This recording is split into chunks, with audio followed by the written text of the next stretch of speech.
आता बातमी नागपुरातून शिवसेना शहर प्रमुखांच्या हॉटेलमधून अवैध दारूसाठा जप्त करण्यात आलाय। मंगेश काशीकरांच्या अपना धाबा या ठिकाणी NH1 हॉटेलमधून अवैध दारूसाठा जप्त करण्यात आलाय। नागपूर पोलिसांनी ही कारवाई करत हॉटेलला कुलूप लावलंय। मंगेश काशीकर आणि भरत दुबे विरोधात आता गुन्हा दाखल करण्यात आलाय।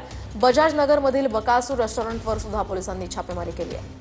अधिकची माहिती जाणून घेऊयात आमचे प्रतिनिधी गजानन उमाटे यांच्याकडून। गजानन, काय नेमकं घडलंय?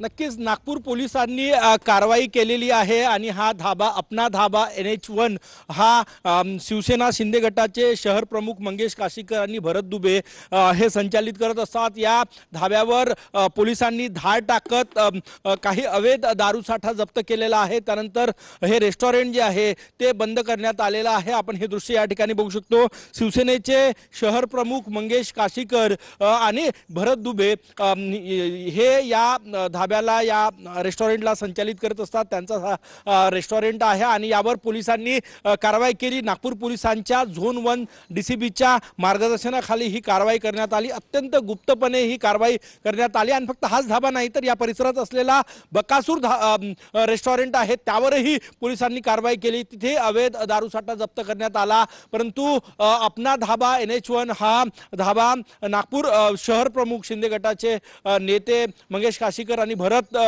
दुबे यांचा असल्यामुळे जास्त चर्चेत आहे आणि आपण हे दृश्य या ठिकाणी बघू शकतो। हा धाबा सध्या बंद आहे।